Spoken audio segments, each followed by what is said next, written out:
Hello प्यारे विद्यार्थियों, एक बार फिर आप सभी का स्वागत है।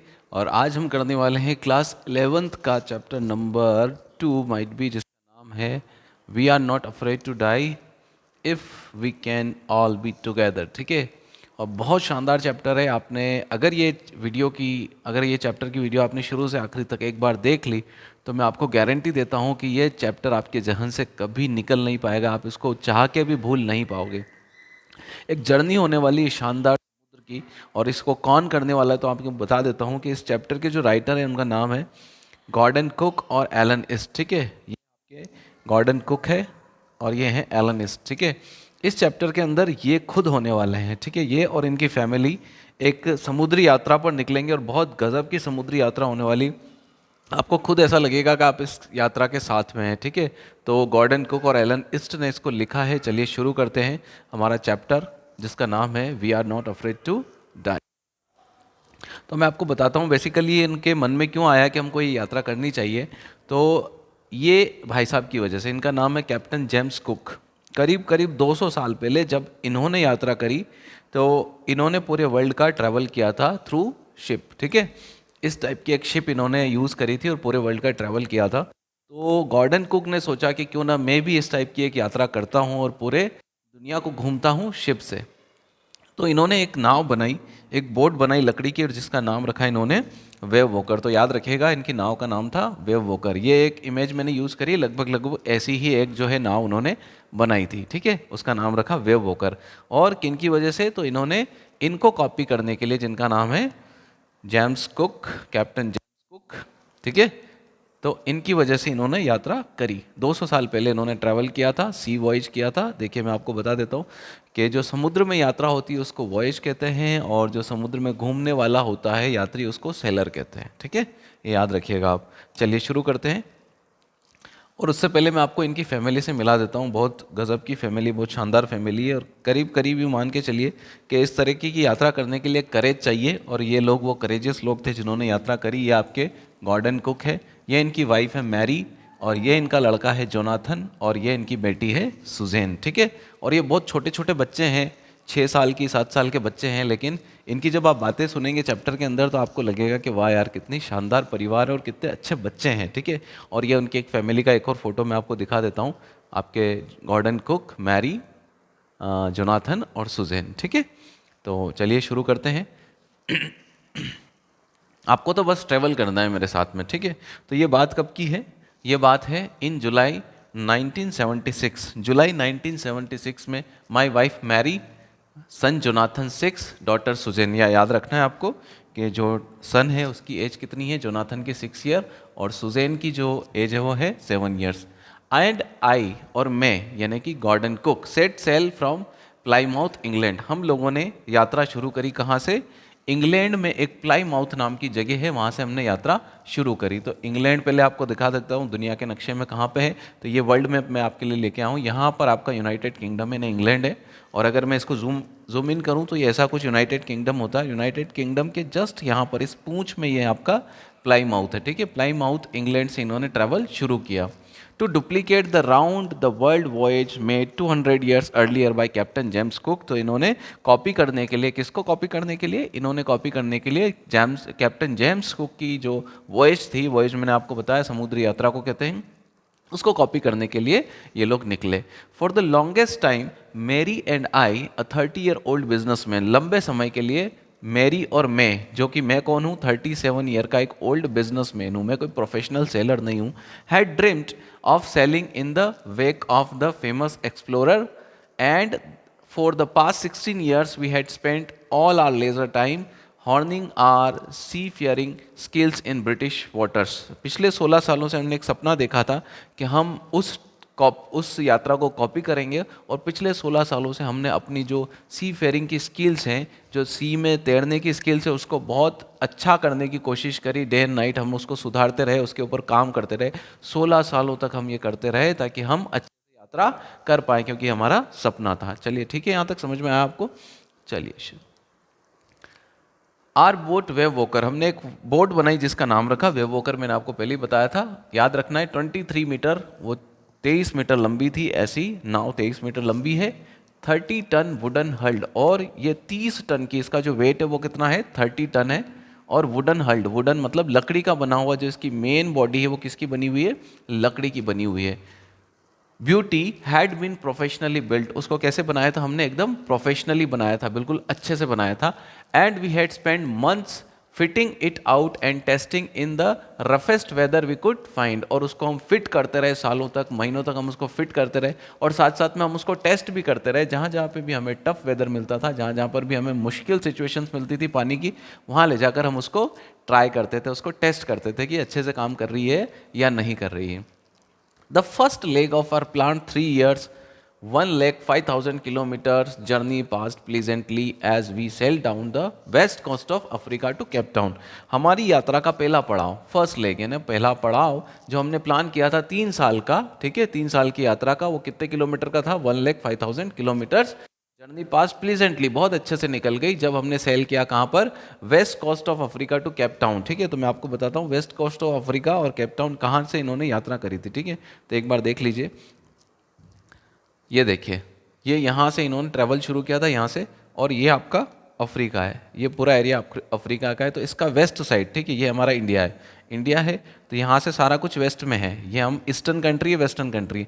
तो अफ्रीका के वेस्ट से होते हुए, है ना, ये केप टाउन तक पहुँच गए, ये यहाँ पर पहुँच गए। ठीक है, तो इन्होंने यहाँ से ट्रैवल शुरू किया और ये ऐसे होते हुए यहाँ तक पहुँच गए। ठीक है, ये आपको याद रखना है। चलिए,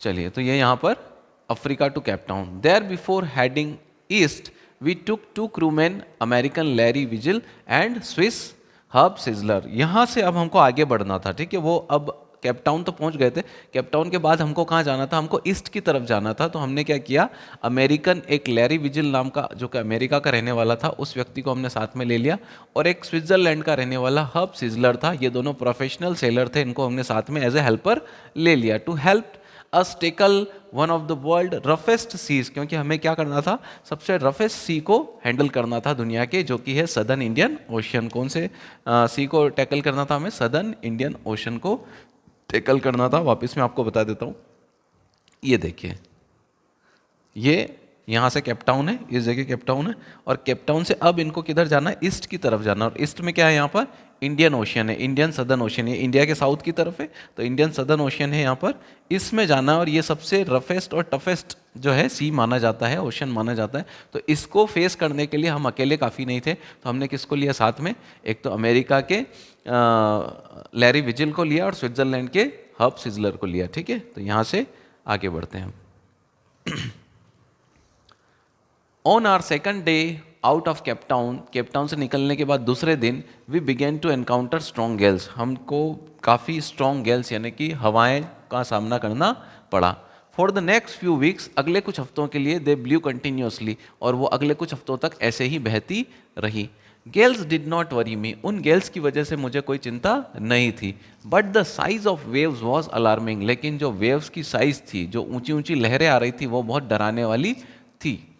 अप टू 15 मीटर्स, और कितनी लंबी थी वो, अप टू 15 मीटर्स तक की थी। As high as our main mast, उतनी ऊंची थी जितनी हमारी जो बोट है उसका मेन मास्ट था। तो मेन मास्ट कहाँ होता है, देखिए ये बोट है आपकी, और इसका जो सबसे लंबा खंबा होता है इसको बोलते हैं मेन मास्ट। ठीक है, छोटे मोटे और मास्ट होते हैं, इसके अंदर तो एक ही मास्ट बताया है, तो ये आपका मेन मास्ट है। इतनी ऊंची ऊंची लहरें उठ रही थी, मतलब इतनी ऊंची यहाँ तक लहरें उठ रही थी।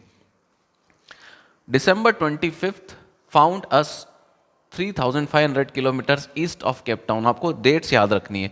अब ये बात कर रहा है December 25 की। ठीक है, तो हम कहाँ पहुँच गए थे, ईस्ट की तरफ, केप टाउन से ईस्ट पहुँच गए थे हम 3,500 किलोमीटर, यानी कि यहाँ से आपका केप टाउन है, तो यहाँ से हमने कितनी ट्रेवल कर लिया था ईस्ट की तरफ, 3,500 किलोमीटर। ठीक है,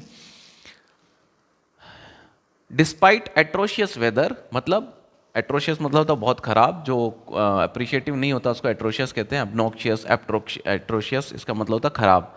तो खराब वेदर के होते हुए we had wonderful holiday complete with a Christmas tree, क्योंकि 25 तारीख थी, क्रिसमस का दिन था, तो इतने खराब वेदर के होते हुए भी हमने क्या किया, एक शानदार क्रिसमस मनाया हमने क्रिसमस ट्री के साथ।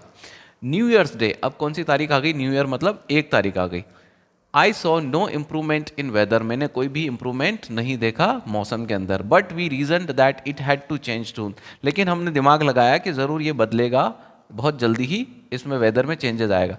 इट डिड चेंज, और ये बदला भी फॉर द वर्स्ट, लेकिन बदला किसके लिए? और ज़्यादा खराब होने के लिए, वर्स होने के लिए। ठीक है, यहाँ तक आई होप आपको समझ में आया होगा। चलिए, एट डॉन ऑन जनवरी 2, अब कौन सी तारीख आ गई यहाँ पर? 2 जनवरी की तारीख आ गई है। ठीक है, द वेव्स वर गाइगेंटिक, जो वेव्स थी अब कौन सी हो गई थी? बहुत ऊंची ऊंची हो गई थी। We were sailing with only a small storm jib, हम जो अभी यात्रा कर रहे थे नाव के अंदर, वो ये जो हमारी जिब होती है, ये तो मेन जिब होती है, जिब मतलब होता है त्रिपाल, जिसकी वजह से जो नाव है आगे बढ़ती है, उससे नहीं, बल्कि हम छोटी वाली जिब से यात्रा कर रहे थे। मतलब इसके ऊपर आप छोटे बड़े पाल त्रिपाल लगा सकते हो। And were still making 8 notes, और इस छोटे वाले त्रिपाल से भी हम कितनी स्पीड मेंटेन कर रहे थे? 8 नोट्स। हवा में और पानी में जो स्पीड मेजर की जाती है वो नॉटिकल माइल से की जाती है। यहाँ पर जो इसकी स्पीड रही होगी वो कितनी है? 8 knots. As the ship rose to the top of each waves we could see endless enormous sea rolling towards us, जैसे जैसे जो लहरें ऐसी होती है, लहर, तो जैसे जैसे हमारी नाव लहर के ऊपर की तरफ जाती थी, तो हम यहाँ से एनॉर्मस सी, हमारी तरफ आता हुआ एक अनंत जो है सी देख सकते थे, जो हमारी तरफ आ रहा था। And the screaming of the wind and spray was painful two years, और वो जो विंड और हवाओं की वजह से जो आवाज़ आ रही थी वो हमारे कानों के लिए बहुत ज़्यादा दर्ददायक थी। To slow the boat down we drop the storm jib and lashed a heavy mooring rope in a loop across the stern, तो हमने क्या किया कि उसकी स्पीड को कम करने के लिए जो स्टॉर्म जिप हमने लगा रखी थी छोटी वाली, उसको भी नीचे डाल दिया, और साथ में हमने एक जो मूरिंग रोप होती है, एक नाइलॉन की रस्सी होती है, उसको स्टर्न के चारों तरफ बांध दिया, जिससे क्या होता है? ट्रैक्शन क्रिएट होता है नाव के अंदर। यहाँ से आप बांध दो इसको पूरा तरीके से, तो एक ट्रैक्शन यानी कि घिसाव तैयार होता है, जिससे नाव की स्पीड कम हो जाती है। In a loop across the stern then we double lashed everything, और फिर हमने सब कुछ जो कुछ भी नाव के अंदर था उसको डबल डबल बांध दिया। We went through our life raft drill, और साथ साथ में हमने जो लाइफ राफ्ट होती है, नावों के अंदर एक छोटी छोटी नाव रखी होती है जो जान बचाने के लिए मुसीबत के वक्त में काम आती है, उसका भी हमने प्रैक्टिस करी कि अगर हमको मुसीबत का सामना करना पड़ता है तो हम कैसे इनका यूज़ करेंगे। अटैच लाइफ लाइन्स, और हमने साथ में क्या किया?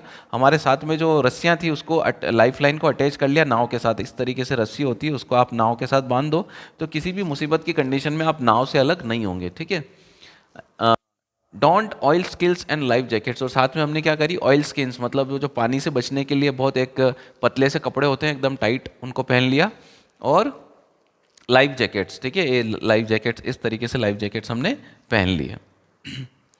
एंड वेटेड, और साथ में क्या करने लग गए? अब हम इंतजार करने लग गए। The first indication of impending disaster came at about 6 PM, जो आने वाला डिजास्टर था, जो मुसीबत थी, उसका पहला पता हमको कब चला? शाम को 6 बजे। विद एन ओमिनस साइलेंस, और जब भी मुसीबत आती है तो साथ में एक सन्नाटा आता है, सन्नाटे के बाद तूफान आता है हमेशा। तो ओमिनस यानी होता है चारों तरफ फैला हुआ। ठीक है, ओमिनस का मतलब ये भी होता है, ओमिनस मतलब जैसे आप देखिए ये ऑस्पिशियस का जस्ट उल्टा होता है, यानी ऑस्पिशियस होता है ना शुभ, ओमिनस मतलब होता है अशुभ। The wind dropped and the sky immediately grew dark, यानी कि जो हवाएं हैं वो रुक गई और अचानक से जो स्काई कैसा हो गया? डार्क, काला हो गया। Then came a growing roar, और साथ साथ में क्या आई? अचानक से एक दहाड़ सी आवाज आई। And enormous cloud towered aft of the ship, एक एकदम काला सा बादल हमारी शिप के जस्ट पीछे, यानी आफ्ट कौन सी होती है? शिप के जस्ट पीछे काला सा बादल ऐसे खड़ा हो गया। विद हॉरर, डर के साथ, I realize that it was not a cloud, मेरे को पता चला कि ये कोई क्लाउड नहीं है, but a wave like no other I had ever seen, जबकि ये तो ऐसी वेव थी जिसको मैंने पहले कभी नहीं देखा हुआ था। इट अपियर्ड परफेक्टली वर्टिकल, ये कैसी लग रही थी? एकदम वर्टिकल, सीधी खड़ी लग रही थी वेव हमारे जस्ट पीछे। And almost twice the height of the other waves, और इसकी हाइट कितनी थी? जो पुरानी वेव थी उनकी जस्ट डबल थी, यानी पुरानी वाली ऑलरेडी मास्ट के बराबर तो जा ही रही थी, लेकिन ये वाली की जो हाइट थी वो मास्ट से भी डबल थी। विद द फ्रेटफुल ब्रेकिंग क्रेस्ट, और इसका जो ब्रेकिंग क्रेस्ट कितना था? एकदम डरावना था। जो ऊपर की लहर का जो ऊपरी भाग होता है उसको क्रेस्ट कहते हैं। ठीक है, क्रेस्ट मतलब होता है चोटी, चोटी कह दो, टॉप कह दो, क्रेस्ट कह दो, पिनेकल कह दो, समिट कह दो, सारी एक ही बात है। ठीक है, तो उसका जो क्रेस्ट था वो कैसा? डरावना था, मतलब अगर ये ऊपर आके गिरे तो बहुत कुछ नुकसान कर सकती है। तो यहाँ तक आपको समझ में आया होगा। चलिए, the roar increased to a thunder as the stern moved up the face of the wave. ये जो रोर थी यानी कि जो दहाड़ की आवाज़ आ रही थी पानी की, उसका जो कन्वर्ट कहीं में हो गई थंडर में हो गई। मतलब जोर की आवाज़ को रोर कहते हैं और जोर के रोर को थंडर कहते हैं। तो इस तरीके से जो हमारा स्टर्न है वो मतलब नाव ऐसे वेव के ऊपर चढ़ी। ठीक है, ये आपकी वेव आ रही है ना, जस्ट मिनट, ये वेव आ रही है आपकी, और जो हमारा नाव है वो इसके ऊपर चढ़ गई। ठीक है, वेव के ऊपर चढ़ गई। And for a moment I thought we might ride over it, और थोड़ी देर के तो मुझे लगा कि इस वेव को हम इस तरीके से पार कर जाएंगे, राइड कर जाएंगे। But then a tremendous explosion shook the deck, लेकिन अचानक से क्या हुआ, एक ट्रिमेंडियस मतलब जोरदार धमाका हुआ हमारे डेक के ऊपर। ये होता है डेक। ठीक है, नाव का जो फ्रंट होता है उसको डेक कहते हैं। A torrent of green and white water broke over the ship. एक टोरेंट मतलब भारी मात्रा में, टोरेंट का मतलब होता है भारी मात्रा में, हरे और वाइट रंग का जो पानी है हमारे शिप के ऊपर गिरा। My head smashed into the wheel and I was aware of flying overboard, और मेरा जो सिर था वो किससे टकरा गया, जो स्टेयरिंग व्हील होता है उससे टकरा गया, और मुझे पता था कि मैं फ्लाई करता हुआ मतलब ओवरबोर्ड नाव के ऊपर फ्लाई करते हुए सिंकिंग बिलो द वेव्स, में नाव के नीचे जो वेव्स है उसके नीचे डूब गया। I accepted my approaching death, और मैंने स्वीकार कर लिया कि अब मैं मरने वाला हूँ। And I was losing my consciousness, और जैसे जैसे मैं अपना जो कॉन्शियसनेस यानी कि जो जागरूकता है वो खो रहा था, आई फेल्ट क्वाइट पीसफुल, मुझे बहुत अच्छा लग रहा था। क्योंकि एक बार आप एफर्ट करना बंद कर देते हो तो आपको धीरे धीरे ऑटोमेटिक अच्छा लगने लगता है। ठीक है, क्योंकि आप कई बार थक जाते हो एफर्ट करते करते। Unexpectedly my head popped out, लेकिन अनएक्सपेक्टेडली कोई एक्सपेक्टेशन नहीं थी, फिर भी मेरा हेड जो है वो बाहर निकल गया आउट ऑफ द वाटर, पानी से। A few metres away Wavewalker was near capsizing, लेकिन जब मैंने पानी से बाहर निकल के देखा तो जो मेरी वेव वॉकर है, नाव है, ऑलमोस्ट क्या हो रही थी, कैप्साइज मतलब उलट रही थी पानी के अंदर। नाव के उलटने को कैप्साइज करना कहते हैं। ठीक है, ये देखिए नाव बिल्कुल ऐसे हो गई। हर मास्ट ऑलमोस्ट हॉरिजॉन्टल, उसका जो मास्ट है वो कैसा हो गया था, हॉरिजॉन्टल हो गया था। मास्ट वैसे तो यूं रहना चाहिए वर्टिकल, लेकिन ये हॉरिजॉन्टल, यानी कि ये आपका सी है और इसके हॉरिजॉन्टल, मतलब बिल्कुल पैरेलल मास्ट और सी दोनों हो गए थे। Her mast almost horizontal, then a wave hurled her upright, लेकिन अचानक से फिर इसके बाद में एक और लहर आई और उसने उसको मास्ट को वापस सीधा कर दिया। My lifeline jugged taut. I grabbed the guardrails and sailed through the air into wave walker. फिर अचानक से जब ये नाव सीधी हुई तो क्योंकि मैंने अपने आप को रस्सी से बांध रखा था, तो उस रस्सी ने मेरे को खींचा नाव की तरफ। नाव में वापस मैंने जाकर एकदम से उसकी जो रेल्स थी उसको पकड़ लिया। Guards rail and sail through the air into the Wavewalker's main boom, और मैंने किसको जाकर पकड़ा, मेन बूम। ये देखिए, ये जो मास्ट होता है, मास्ट के नीचे एक ऐसा हॉरिजॉन्टल एक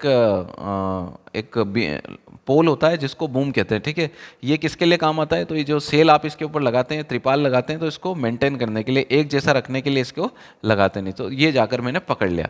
सबसिक्वेंट, उसके बाद waves tossed me around the deck like a rag doll, उसके बाद जितनी भी लहरें आती गई उसने मेरे को टोस्ट किया, इधर से उधर उछाला। कहाँ पर, नाव के ऊपर, डेक के ऊपर, जैसे कोई रैग डॉल हो, जैसे कोई क्या हो, कपड़े की बनी हुई गुड़िया हो।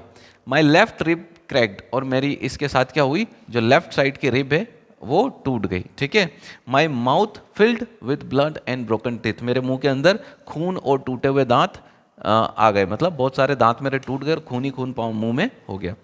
Somehow I found the wheel lined up the stern for the next wave and hung on.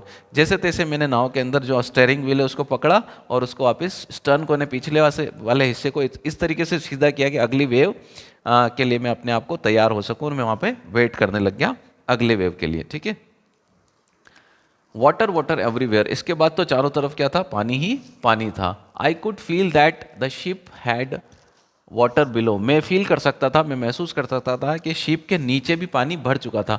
But I did not abandon the wheel, लेकिन मेरे हिम्मत नहीं करी कि मैं जो व्हील है, स्टेयरिंग व्हील, उसको छोड़कर चला जाऊं। अबेंडन का मतलब होता है किसी को छोड़कर चले जाना। ठीक है, और देखिए यहाँ पर एक और बात बता देता हूँ, डेयर और नीड ऐसी वर्ब्स होती है, हेल्पिंग वर्ब, जिनके बाद अगर नॉट आ जाए तो कभी भी टू का यूज़ नहीं होता। तो यहाँ देखिए डेयर के बाद सीधा V1 यूज़ हुआ है, तो ये इसको कहते हैं बेयर इन्फिनेटिव। ठीक है, बेयर इन्फिनेटिव। और अगर ये अकेले आती विदाउट नॉट तो इसके बाद टू लगता है, डेयर टू नीड टू। हाँ, तो मैं अकेले उस व्हील को छोड़कर इन्वेस्टिगेट करने जाने की मेरी हिम्मत नहीं हुई। Suddenly the front hatch was thrown open and Mary appeared. अचानक से क्या हुआ, जो डेक के ऊपर एक गेट होता है छोटा सा इस तरीके का, जहाँ से गनी भाई निकले थे अपने, तो ये ऐसा जो डेक का हेड ये गेट होता है ओपन हुआ और इसके अंदर से कौन निकला, मैरी निकली। और यहाँ से जो है आपके इन्वर्टेड डबल इन्वर्टेड कोमा, मतलब ये डायलॉग किसका है, मैरी का है। वी आर सिंकिंग, हम डूब रहे हैं। The deck are smashed, we are full of water. जो डेक है वो पूरी तरीके से स्मैश हो गया है और हमारे अंदर पानी ही पानी भर चुका है नाव के अंदर। Take the wheel, I shouted as I scrambled for the hatch. तो मैंने उनसे कहा कि एक काम करो, तुम आकर व्हील को पकड़ो। ये बात किसने कही, अपने गॉर्डन ने कही। तो गॉर्डन ने किससे कही, मैरी से कही कि इस व्हील को पकड़ो। और मैंने एकदम हाथों से कोशिश कर कर हैच की तरफ चढ़ा मैं। Larry and Hub were pumping like madman. मैंने नीचे जाकर देखा कि जो लैरी और हब है वो पानी को पंप कर रहे थे बिल्कुल पागलों की तरह। ब्रोकन टिम्बर्स हंग एट क्रेजी एंगल, क्योंकि हमारी जो नाव है वो टूट चुकी थी, तो उसकी लकड़ी के जो टिम्बर के पार्ट्स थे वो कैसे एकदम क्रेजी एंगल्स पे, मतलब बहुत खतरनाक तरीके से अंदर की तरफ मुड़ गए थे। A whole starboard side burst inward. पूरी जो स्टारबोर्ड साइड है, अब स्टारबोर्ड साइड कौन सी होती है, जो आपकी बोट होती है उसकी राइट साइड को स्टारबोर्ड साइड कहते हैं। तो ये जो स्टारबोर्ड साइड है, स्टारबोर्ड साइड पूरी अंदर की तरफ बल्ज हो गई थी, मतलब अंदर की तरफ आ गई थी। Clothes, crockery, charts, tins and toys sloshed about in deep water. वहाँ पर पानी भर चुका था और पानी के अंदर कपड़े, क्रॉकरी यानी बर्तन, चार्ट्स और जितने भी टीन के डब्बे, टॉयज वगैरह थे वो सारे पानी में इधर से उधर तैर रहे थे और टकराने की आवाज़ को स्लॉशिंग कहते हैं, ठीक है। तो वो स्लॉश कर रहे थे इधर उधर। I half swam half crawled into the children's cabin. में थोड़ा सा तैर कर, थोड़ा सा क्रॉलिंग करते हुए, रेंगते हुए बच्चों के कैबिन तक पहुंचा। आर यू ऑल राइट, मैंने पूछा क्या तुम ठीक हो। यस दे आंसर्ड, उन्होंने कहा कि हाँ हम ठीक हैं। फ्रॉम द अपर बंक, जो ऊपर की तरफ बंक है उनके सोने की, वहाँ से उन्होंने कहा। But my head hurt a bit, लेकिन मेरा सर में थोड़ा दर्द हो रहा है। सेड द सू, ये किसने कहा, सू ने कहा कि मेरे सर में थोड़ा दर्द हो रहा है। Pointing to a big bump above her eyes, उसने क्या दिखाते हुए कहा, उसकी आंखों के ऊपर छोटा सा बम्प हो रहा था, मतलब एक बड़ा सा बम्प हो रहा था, एक ऐसा सूजन आ गई थी, उसको दिखाते हुए कहा। I had no time to worry about the bump head, लेकिन मेरे पास किसी बम्प हेड के लिए टाइम नहीं था, क्योंकि मैं अभी बहुत कुछ मुझे करना था, इसलिए उसको इग्नोर किया। आफ्टर फाइंडिंग अ हैमर, एक हैमर ढूंढा मैंने, स्क्रूज एंड कैनवास, और साथ में क्या ढूंढा, स्क्रू और canvas. I struggled back on deck, मैं वापस कहाँ गया, डेक के ऊपर गया।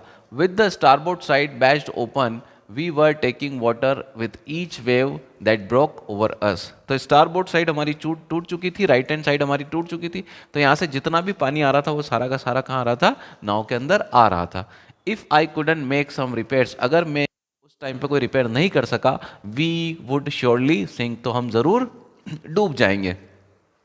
Somehow I managed to stretch canvas and secure waterproof hedge covers across the gaping holes. किसी तरीके से मैंने मैनेज किया, उस कैनवास को चौड़ा किया, उसको फैलाया, और जितने भी वाटरप्रूफ हैच थे उनको किसके अंदर लगा दिया, जो नाव के अंदर छोटे छोटे छेद हो गए थे, गैप्स हो गए थे, उनके अंदर वो कैनवास और कपड़ा लगा दिया ताकि वहाँ से पानी अंदर ना आए। Some water continued to stream below, और कुछ वाटर फिर भी नीचे की तरफ से आए जा रहा था नाव के अंदर।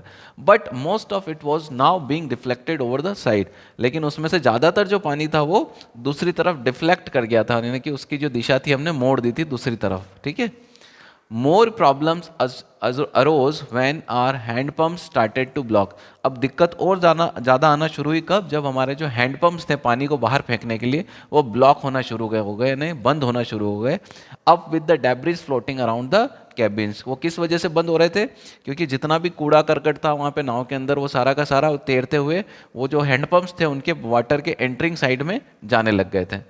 And the electric pump short circuit, तो हाथ वाले पंप तो पहले ही बंद हो गए, और जो इलेक्ट्रिक पंप था बिजली से चलने वाला वो शॉर्ट सर्किट हो गया, वो खराब हो गया। द वाटर लेवल रोज थ्रेटनिंगली, और इसी के साथ जो पानी था, क्योंकि देखिए हाथ वाला पंप भी बंद हो गया और साथ में जो इलेक्ट्रिक पंप था वो शॉर्ट सर्किट हो गया, तो पानी अब एकदम से बढ़ने लगा। Back on deck I found that our two spare hand pumps had been wrenched overboard, और फिर डेक के ऊपर आकर देखा कि हमारे जो दो स्पेयर हैंड पंप थे, हैंड पम्प्स, वो पहले ही वहाँ पर रेंच हो गए थे, along with the forestay sail and the jib, the dinghies and the main anchor. उनके साथ साथ में क्या क्या तैर रहे थे वहाँ पे, तो वहाँ पर जो फोरस्ट्रे सेल है, एक त्रिपाल है फोरस्ट्रे का, उसके बाद एक जिब है ना, ये सारे त्रिपाल के नाम है, कोई छोटा कोई बड़ा। द डिंगी छोटी छोटी नावें और मेन एंकर, और जो हमारा एंकर है इस तरीके का जो नाव को कहीं पे भी टिकाने के लिए काम आता है, रस्सी बंधी होती है उससे, इन सब के साथ वो जो हैंडपम्प है वो भी वहाँ पर तैर रहे थे। Then I remembered we had another electric pump under the chart room floor. तो फिर मुझे याद आया कि हमारे पास एक और इलेक्ट्रिक पंप है जो कहाँ पर रखा हुआ है, चार्ट रूम के फ्लोर पे रखा हुआ है। I connected it to an out pipe, मैंने उस इलेक्ट्रिक पंप को एक आउट पाइप से, बाहर की तरफ पानी फेंकने वाले पाइप से जोड़ा। And was thankful to find that it worked, और जो अच्छी बात यह है कि उसने काम करना शुरू कर दिया उस इलेक्ट्रिक पंप ने। ठीक है, तो कुछ तो इनके साथ अच्छा हुआ एटलीस्ट। ठीक है, ये आपका एंकर है, और ये मैंने आपको बताया स्टारबोर्ड साइड है, राइट साइड होती है, और जो लेफ्ट साइड होती है उसको कहते हैं पोर्ट। ठीक है, लेफ्ट साइड को पोर्ट कहते हैं, राइट साइड को स्टारबोर्ड कहते हैं, और फ्रंट साइड को बो कहते हैं, पिछले वाले हिस्से को स्टर्न कहते हैं। ठीक है, और जो पूरी बॉडी होती है उसको हल कहते हैं। Next, the night dragged on with endless bitterly cold routine of pumping. पूरी रात हम बुरी तरीके से पानी को पंप आउट करते रहे, steering and working the radio, और साथ साथ में हम नाव की स्टीयरिंग को इधर उधर घुमाते रहे और रेडियो के ऊपर हम काम करते रहे। We were getting no replies और टू आर मेडे कॉल्स, और हम रेडियो के ऊपर जो मेडे कॉल्स कर रहे थे, ये देखिए इस तरीके से रेडियो होता है, और हम उसके ऊपर जो एटीएस है उससे कनेक्ट हो सकते हैं, यानी कि एक सेंटर होता है उससे कनेक्टिविटी होती है इन रेडियोज़ की। तो हमारे मेडे कॉल्स क्या होते हैं, इमरजेंसी कॉल्स को मेडे कॉल्स कहते हैं। ठीक है, जब बहुत ज़्यादा इमरजेंसी थी हवा में और पानी में तो मेडे कॉल्स किए जाते हैं, मतलब कंटिन्यूसली अगर कोई मेडे मेडे बोलता है इसका मतलब उनके पास लाइफ थ्रेटनिंग सिचुएशन है। ठीक है, which was not surprising to in this remote corner of the world, और हमें सरप्राइज नहीं हो रहा था कि हमारे मेडे कॉल्स का कोई रिप्लाई क्यों नहीं आ रहा है, क्यों हम जिस रिमोट एरिया में है, जिस कॉर्नर में है, वहाँ से रिप्लाई आना बहुत ज़्यादा मुश्किल है। स्यूज हैड स्वलन अलार्मिंगली, अब जो सू का हेड है, सर है, वो बहुत ज़्यादा उसके अंदर सूजन आ गई थी, सू के सर में सूजन आ गई। ठीक है, ये मेरे को बताना किस पोइटिक डिवाइस का एग्जाम्पल है, सू के सर में सूजन आ गई। She had two enormous black eyes, उसकी जो आंखें थी वो एकदम एंडलेस ब्लैक हो गई थी। एनॉर्मस मतलब होता है एंडलेस, कभी खत्म ना होने वाली, मतलब एकदम गहरी काली हो गई थी। And now she showed us a deep cut on her arm, और अब उसने मुझे दिखाया उसके आर्म के अंदर एक कट लगा हुआ था, मतलब एकदम डीप गहरा कट लगा हुआ था। When I asked why she didn't made more of her injuries, hadn't made more of her injuries before this, तो मैंने उससे पूछा कि तुमने तुम्हारी इतनी इंजरीज के बारे में मुझे क्यों नहीं बताया। शी रिप्लाइड, उसने आंसर दिया, I didn't want to worry you when you were trying to save us all, उसने जवाब दिया कि मैं आपको जबरन की चिंता नहीं देने चाहती थी, क्योंकि आप जो है हमें बचाने की कोशिश कर रहे थे। लाइन बहुत इंपॉर्टेंट है, एग्जाम में इससे रिलेटेड क्वेश्चंस आते हैं। ठीक है, तो एक छोटी सी बच्ची कह रही है कि मैं आपको परेशान नहीं करना चाहती थी, क्योंकि आप इस वक्त हमें बचाने की कोशिश कर रहे थे। चलिए, बाय मॉर्निंग ऑन जनवरी 3, अब कौन सी तारीख आ गई है, 3 जनवरी आ गई है। Morning January 3, the pumps had the water level sufficiently under control, जो पंप थे उन्होंने हमारा जो पानी का लेवल है एकदम अंडर कंट्रोल कर दिया था। For us to take 2 hours rest in rotation, ताकि हम क्या ले सकें, पानी इतना कम हो गया था कि हम 2-2 घंटे के लिए रोटेशन में आराम कर सकें। But we still had a tremendous leak somewhere below the water line, and on checking I found that nearly all the boat's main rib frame were smashed down to the keel। लेकिन मुझे फिर भी पता था कि हमारा जो पानी है कहीं ना कहीं नीचे से, क्योंकि बहुत ज़्यादा कोई डैमेज हो रखा है, वाटर लाइन के नीचे था। वाटर लाइन क्या होती है तो मैं आपको बताता हूँ। देखिए, जो बोट होती है उसके अंदर 3 लेवल होते हैं। एक, जहाँ तक हमारे जो पानी के अंदर नाव डूबी हुई रहती है उसको कहते हैं वाटर लाइन। ठीक है, जहाँ तक पानी में डूबती है नाव उसको वाटर लाइन कहते हैं, उस लेवल को। उसके ऊपर वाले को फ्री बोर्ड कहते हैं, और उसके नीचे हिस्से को जो पानी में डूबा होता है उसको ड्राफ्ट कहते हैं। ठीक है, नीचे वाले हिस्से को कहते हैं ड्राफ्ट, और ऊपर वाले हिस्से को कहते हैं फ्री बोर्ड, फ्री बोर्ड। ठीक है, और इन दोनों के बीच की जो लाइन होती है उसको कहते हैं वाटर लाइन। तो वहाँ उसने देखा कि वाटर लाइन के नीचे जो है हमारे मेन रिब्स जो है, अब रिब क्या होती है देखिए, पसलियाँ, यानी कि किसी बोट को बनाने के लिए जो फ्रेम तैयार की जाती है उसको, उस फ्रेम को कहते हैं रिब्स। ये देखिए, ये सारी फ्रेम कैसी दिख रही है, रिब्स की जैसी। तो ये जो रिब्स हैं वो टूट चुकी थी, और ये टूट कर कहाँ जा चुकी थी, कील तक। ये रिब्स टूट के कहाँ जा चुकी थी, कील, यानी कि सबसे निचला हिस्सा जो होता है नाव का, टूट टूट के वहाँ तक जा चुकी थी। In fact, there was nothing holding up a whole section of the starboard hull except a few cupboard partitions। तो सही बात तो ये है कि जो हमारी नाव है इसका स्टारबोर्ड साइड, वापस से बता रहा हूँ, राइट साइड, पूरा टूट चुका था और इसको संभालने के लिए कोई अब यहाँ पर रिब नहीं बची थी। ये किससे संभली हुई थी? केवल कुछ कबर्ड थी वहाँ पर, है ना, कबर्ड। ये देखिए, इसको कुछ लोग कपबोर्ड बोलते हैं, कपबोर्ड नहीं होता, इसको कबर्ड बोलते हैं। कबर्ड, आर का साउंड भी नहीं आना चाहिए, पी का भी साउंड नहीं आना चाहिए, सीधा आपको बोलना है कबर्ड, ठीक है, कबर्ड। तो कुछ कबर्ड्स थी, मतलब कुछ अलमीराज थी वहाँ पर, उनके जरिए ये स्टारबोर्ड साइड, राइट साइड जो है वो टिकी हुई थी। We had survived for 15 hours since the wave hit. हम, हमारी नाव को जो है 15 घंटे टकराए हुए हो चुके थे वेव से, और हम इतना सर्वाइव कर चुके थे। But wave walker wouldn't hold together long enough for us to reach Australia. लेकिन जो हमारी वेव वॉकर नाव है वो ऑस्ट्रेलिया तक पहुंचने लायक नहीं बची हुई थी, मतलब इतनी मजबूत नहीं थी कि हम कहाँ तक पहुंच सके, ऑस्ट्रेलिया तक पहुंच सके। I checked our charts and calculated that there were two small island a few 100 kilometres to the east. लेकिन फिर मैंने चेक किया, मैंने पता लगाया कि जहाँ पर हम हैं वहाँ से अगर हम ईस्ट की तरफ चले तो हमें दो छोटे छोटे आइलैंड्स मिल सकते हैं, छोटे छोटे आइलैंड्स मिल सकते हैं। One of them Ile Amsterdam, और उनमें से एक कौन है? आइल एम्स्टर्डम है। आइल एम्स्टर्डम में क्या है? Was a French scientific base. यहाँ पर फ्रेंच साइंटिफिक बेस बना हुआ है, यानी कि आप किसी भी आइलैंड के अंदर जाकर भी सर्वाइव नहीं कर सकते जब तक कि वहाँ पर लोग ना हो। तो जो आइल एम्स्टर्डम है, वहाँ पहुँचने पर हमें क्या हेल्प मिल जाएगी? वहाँ पर कुछ साइंटिस्ट है जो कि फ्रांस के रहने वाले, उनका बेस बना हुआ है, तो वो लोग हमारी हेल्प कर देंगे। Our only hope was to reach these pinpricks in the vast ocean। हमारी जो लास्ट उम्मीद बची थी वो क्या बची थी? इन पिनप्रिंक्स के ऊपर पहुंचना। पिनप्रिंक्स क्या होते हैं? छोटे छोटे पॉइंट्स। बड़े, बहुत बड़े समुद्र के अंदर जो आइलैंड होता है एक छोटे से पॉइंट के बराबर होता है। तो यही हमारे पास एक उम्मीद बची थी, डूबते को तिनके का सहारा। But unless the wind and sea abated so we could hoist sail. लेकिन जब तक जो है हवा और समुद्र एकदम कैसा हो चुका है? अबेटेड, मतलब उसने, उसका जो पावर है वो कम हो चुका था, थोड़ी हवाएं धीमी हो गई थी और लहरें उठना भी कम हो गई थी। तो हमने क्या किया, जो हमारी सेल थी, मतलब मेन जो त्रिपाल था, उसको हमने होइस्ट कर दिया। होइस्ट का मतलब क्या होता है? मतलब फहराना। देखिए, जैसे हम आज 15 अगस्त थे, 15 अगस्त थे, तो हम क्या करते हैं, हमारा जो तिरंगा है उसको होस्ट करते हैं। तो ये देखिए इस तरीके से होस्ट। अगर आप अपने 15 अगस्त की, सबसे पहले तो इंडिपेंडेंस की आप सभी को बधाई, शुभकामनाएं। और अगर आप अपने देश से प्रेम करते हैं तो इस तिरंगे के लिए ज़रूर कमेंट पे कुछ लिखिएगा। But unless the wind and sea abated we could hoist the sail, our chances would be slim indeed. लेकिन फिर भी हमारे जो चांस है बचने के वो कैसे होंगे? बहुत कम होंगे। The great wave had put our auxiliary engine out of action. लेकिन फिर क्या हुआ? एक जो ग्रेट, मतलब एक बड़ी सी वेव आई और उससे हमारा जो मेन इंजन था वो क्या हो गया? आउट ऑफ एक्शन हो गया, यानी कि बंद हो गया। ठीक है।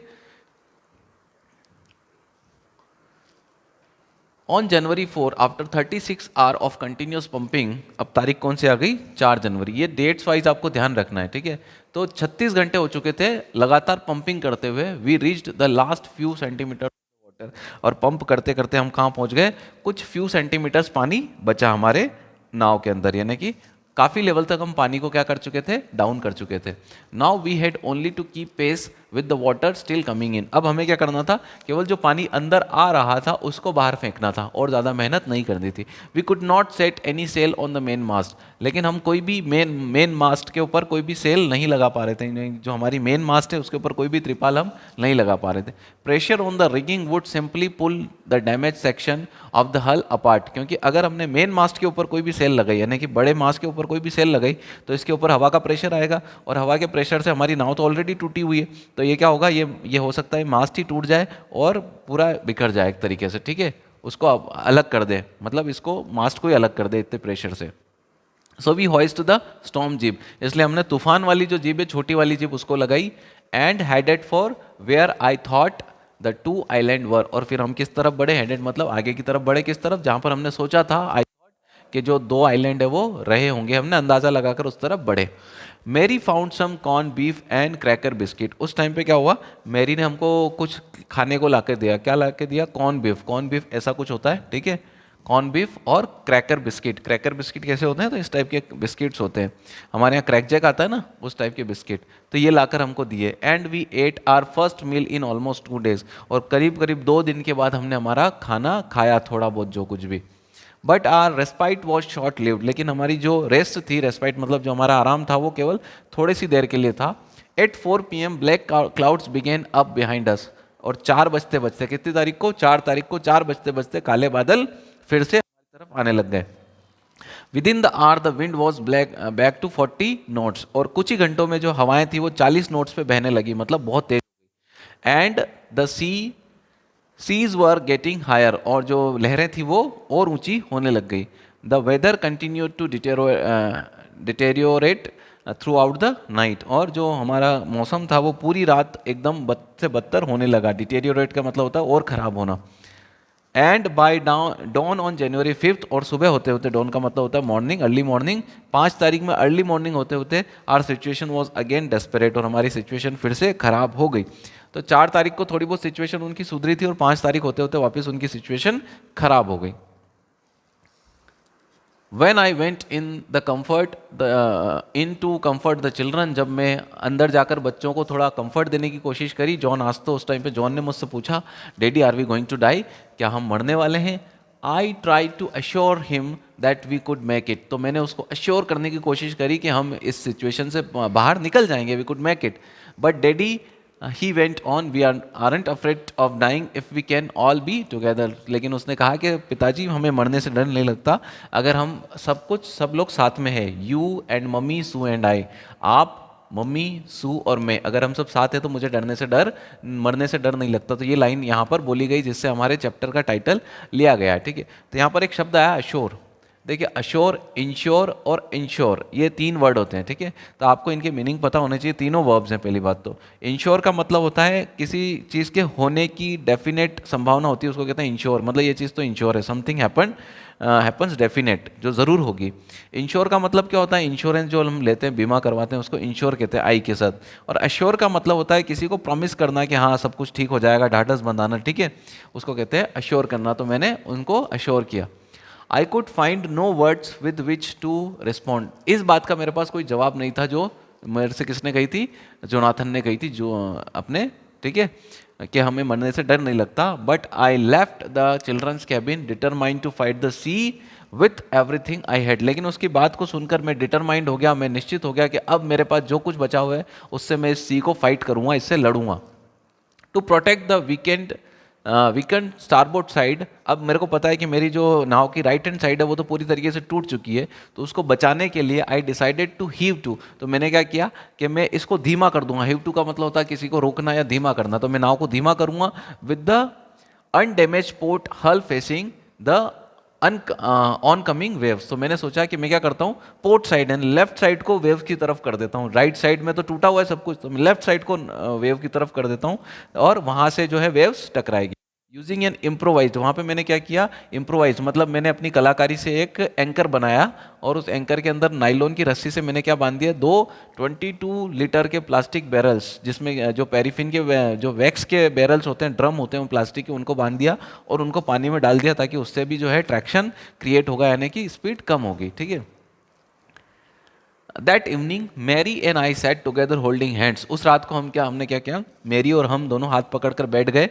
As the motion of the ship brought more and more water in through the broken planks, क्योंकि जैसे जैसे पानी की लहरें आ रही थी वैसे वैसे पानी हमारी नाव में, टूटी हुई जो पट्टियां थी नाव की, उसके होते हुए अंदर आ रहा था। We both felt the end was near, क्योंकि हम दोनों को अब लग रहा था कि हमारा जो अंत है वो नियर है, मतलब उनको डर भी लगता जा रहा है और साथ में कोशिश भी वो करते जा रहे हैं, ठीक है। But wave walker road out the storm and by the morning of January 6, लेकिन जैसे तैसे वेव वॉकर ने हमें उस रात को भी बचा लिया, और अब कौन सी तारीख आ गई, जनवरी 6 तारीख आ गई। विद द विंड ईजिंग, जैसे जैसे जो हवाएं वो ठंडी पड़ रही थी, I tried to get a reading on the sextants, तो मैंने कोशिश करी, जो हमारा सेक्सटेंट है, सेक्सटेंट इस तरीके का डिवाइस होता है जो नाव में काम आता है, ठीक है। इसके अंदर सब कुछ होता है, देखने के लिए एक आई पीस होता है, उसके अलावा कैलकुलेशन लगाने के लिए यहाँ पर एक ये आर्क होता है जिसके ऊपर कुछ मेजरमेंट्स होता है, तो आप कुल मिला के यहाँ से एक मेजरमेंट लगा सकते हैं कि हमें कहाँ जाना है, कैसे जाना है।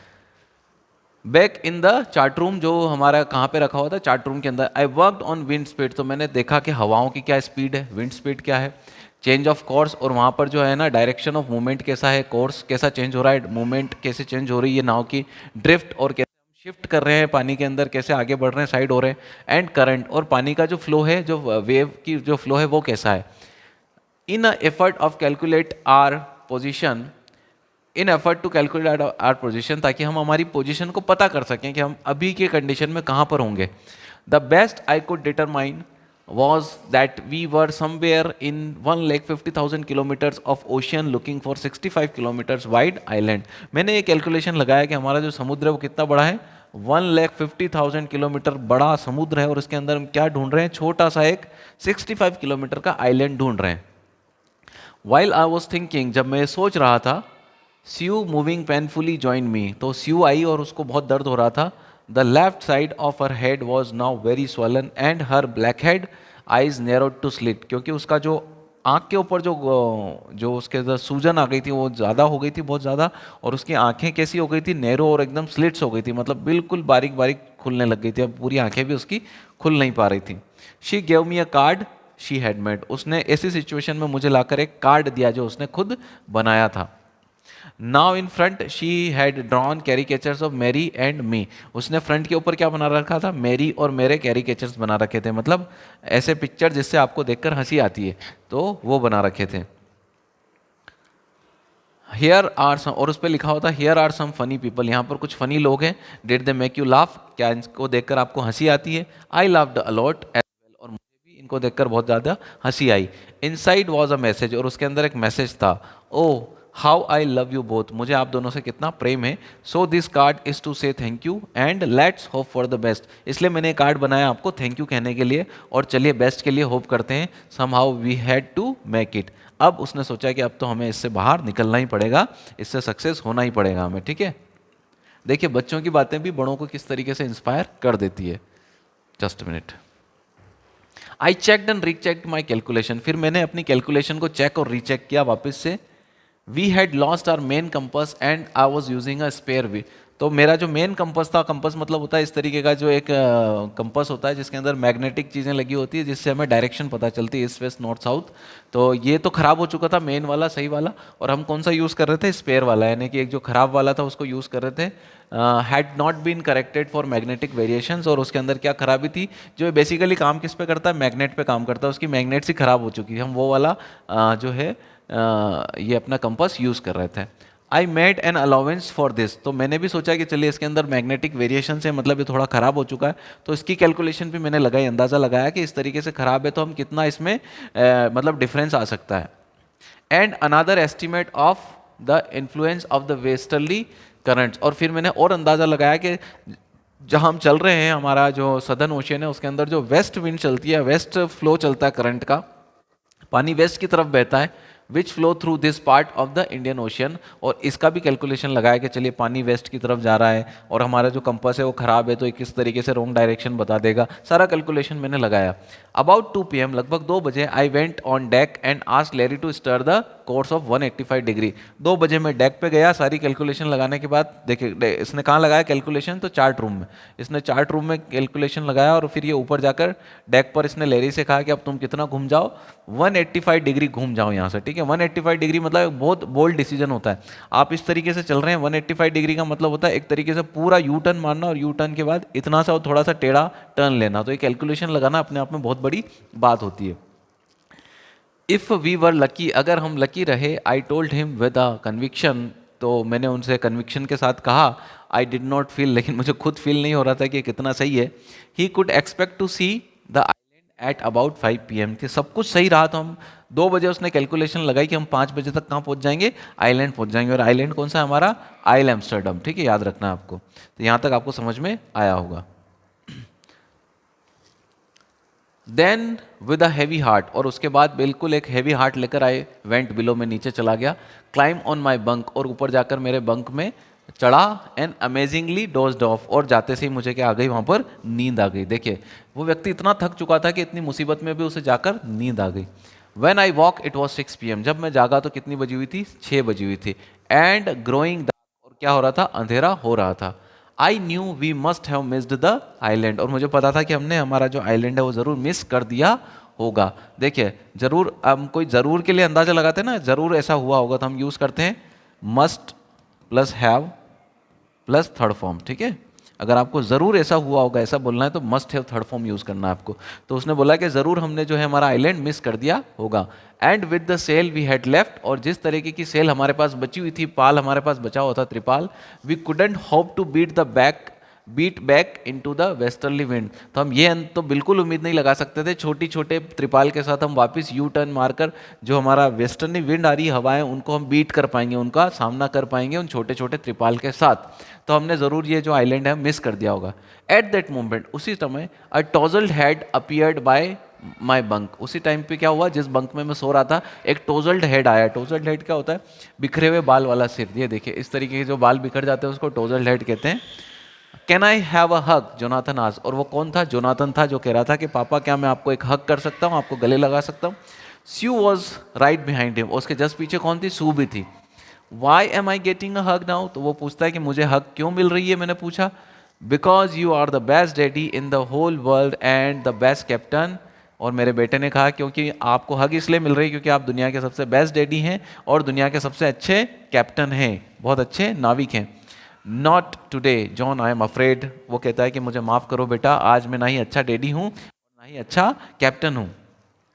Y you must be sad Sue, तो पापा कहते हैं सू कहती है कि आप ऐसा क्यों बोल रहे हैं। इन अ मैटर ऑफ फैक्ट्स, बल्कि सही बात तो ये है, यू फाउंड द आइलैंड, कि आपको वो आइलैंड मिल चुका है जिसका आपने कैलकुलेशन लगाई थी। मतलब फाइनली वो कहाँ पहुँच चुके हैं, हमारे आइलैंड पर पहुँच चुके हैं, आइल एम्स्टर्डम पर। ऐसा कुछ आइल एम्स्टर्डम दिखता है और यहाँ पर फाइनली वो पहुँच चुके हैं अब। ठीक है, ये समुद्र के अंदर आइल एम्स्टर्डम की पिक्चर है और बहुत मतलब कोई खास ये दिखने वाला नहीं है, लेकिन फिर भी इन लोगों की लिए तो ये जान बचाने वाला है। वॉट आई शाउटेड, तो मैं एकदम चिल्लाया, क्या, it's out there in front of us they chorus. और एक साथ वो सब मिलकर बोले, कॉरस मतलब एक साथ बोले कि हमारी आंखों के सामने है। As big as a battleship, और ये कितना बड़ा है, जितना एक बैटल शिप होती है, युद्ध को लड़ने वाली नाव होती है, उतना बड़ा आइलैंड है। आई रश्ड ऑन डेक, मैं एकदम भागा किसकी तरफ, डेक की तरफ। Gaze with the relief at the stark outline of the Ile Amsterdam, और मैंने जब बाहर जाकर देखा तो मेरी आंखों में एकदम रिलीफ था और मुझे क्या दिख रहा था, एकदम क्लियर आउटलाइन दिख रही थी। आइल एम्स्टर्डम की आउटलाइन कैसी है क्लियर, उसकी मैं आपको बताता हूँ। ये देखिए आपका आइल एम्स्टर्डम है और इसकी ये पूरी आउटलाइन उसको एकदम आराम से दिख रही थी, मतलब उसका जो फिगर है वो आराम से उसको इमेजिन कर सकता था वो देखकर। यहाँ देखिए, it was only a bleak piece of volcanic rock. ये जो आइल एम्स्टर्डम है वो कैसा दिख रहा था उसे, बिल्कुल मतलब डल पीस ऑफ वॉल्केनिक रॉक, चट्टानों से भरा हुआ एकदम डल सा आइलैंड था, विद लिटिल वेजिटेशन, और ज़्यादा वहाँ पर कोई पेड़ पौधे भी नहीं थे, कोई ज़्यादा वहाँ पे हरियाली भी नहीं थी। The most beautiful island in the world, लेकिन फिर भी वो उसे कहता है कि वो दुनिया का सबसे ज़्यादा खूबसूरत आइलैंड है आज की तारीख में। देखिए चाहे वहाँ पर कोई वेजिटेशन नहीं है, चाहे हरियाली नहीं है, लेकिन उनकी जान बचा रहा है, तो जान बचा रहा है इसलिए वो सबसे खूबसूरत आइलैंड है। वी एंकर्ड ऑफ शोर फॉर द नाइट, वहाँ पर हमने जाकर मतलब किनारे पर जाकर हमारी नाव को है एकदम एंकर कर दिया वहाँ पे, है ना। And the next morning all 28 inhabitants of the island cheered as they helped us ashore. और अगले दिन सुबह जितने भी 28 लोग वहाँ पर थे, याद रखना आपको कि वहाँ पर जो साइंटिस्ट थे वो कितने लोग थे, 28 वहाँ के रहने वाले लोगों ने हमारी हेल्प करी। With land under my feet, जैसे ही मेरे पाँव के नीचे जमीन आई, again my thoughts were full of Larry and Herbie. तो मुझे सबसे पहले किसकी याद आई, उन दो लोगों की, लैरी और हर्बी की। Cheerful and optimistic under the direct stress, वो हमेशा कैसे रहे, चेयरफुल, हंसते मुस्कुराते रहे, ऑप्टिमिस्टिक रहे, आशावादी। ऑप्टिमिस्टिक मतलब आशावादी होता है, इसका जल्द उल्टा होता है पेसिमिस्टिक, मतलब निराशावादी। जो हर चीज़ में अच्छा ही ढूंढते हैं उनको ऑप्टिमिस्टिक कहते हैं। अंडर द डायरेक्ट स्ट्रेस मतलब बिल्कुल खराब से खराब सिचुएशन को डायरेक्ट कहते हैं। इतना खराब सिचुएशन कि कोई इसको हैंडल ना कर सके, उस टाइम पे भी वो कैसे रहे, चेयरफुल रहे। एंड ऑफ मैरी, फिर मुझे याद आई किसकी, मेरी वाइफ की, मैरी की, who stayed at the wheel for all those crucial hours. वो हमेशा व्हील के ऊपर, जब कभी मुसीबत आई उसने व्हील संभाली, स्टेयरिंग संभाली। मोस्ट ऑफ ऑल, और ज़्यादातर टाइम तो उसी ने स्टेयरिंग संभाली। I thought of a 7 year old girl, फिर मुझे याद आई 7 साल की एक लड़की की, जो कौन है, हमारी सुजैन है। Who did not want to worry about a head injury, जो मुझे क्या परेशान नहीं करना चाहती थी, उसकी हेड इंजरी को लेकर मुझे परेशान नहीं करना चाहती थी। Which subsequently took 6 minor operations to remove a recurring blood clot between skin and the skull. और उस बच्ची का जो हेड पे चोट लगी थी उसके बाद में कितने ऑपरेशन हुए, 6 ऑपरेशन हुए, क्योंकि वहाँ पे बार बार ब्लड की क्लॉटिंग हो रही थी, खून का धब्बा जम रहा था वहाँ पर, बार बार जम रहा था, तो उनको 6 बार ऑपरेशन कराना पड़ा उसको सही करने के लिए। And of 6-year-old boy who was not afraid to die. और फिर मुझे याद आया 6 साल का वो बच्चा जो जिसको मरने से डर नहीं लग रहा था जब तक पूरा परिवार साथ में हो। तो यहाँ पर एक पूरा परिवार की यूनिटी उनको बचा कर ले आती है और अंत में वो उस आइलैंड पर पहुंच जाते हैं जो जिसका कैलकुलेशन उन्होंने लास्ट में लगाया था। तो फाइनली ये लोग वहाँ पर पहुंच जाते हैं। तो इस तरीके से जो है आपका चैप्टर खत्म होता है। और लास्ट में मैं आपको वापस एक बार पिक्चर दिखा देता हूँ इन लोगों की। देखिए एक बार, अब आप पूरा इससे रिलेट कर पाएंगे इन लोगों से, पूरा ऐसा लगेगा ये सारे के सारे लोग आपके साथ थे। ठीक है, तो ये आपके हो गए हमारे गॉर्डन कुक, ये हो गई मैरी, ये हो गई सुजैन और ये हो गए हमारे जोनाथन। देखिए मैंने कोशिश करी कि लैरी और हर्बी की भी पिक्चर ढूंढूं लेकिन मुझे मिल तो नहीं पाई, लेकिन हम एक एक्सपेक्युलेट कर सकते हैं कि ये जो बंदा है ये लैरी और हर्बी में से कोई रहा होगा। और ये जो फोटो पिक्चर लिया गया है ये ज़रूर उसी नाव का है, उसी बोट का है जिससे उन्होंने ये यात्रा करी थी। तो फाइनली जो ये चैप्टर है ये पूरा हो गया है और थोड़ा सा लंबा वीडियो है, लेकिन एक बार अगर आपने वीडियो पूरी अगर देखी होगी तो आई एम श्योर कि आप ये चैप्टर बिल्कुल भी नहीं भूलेंगे।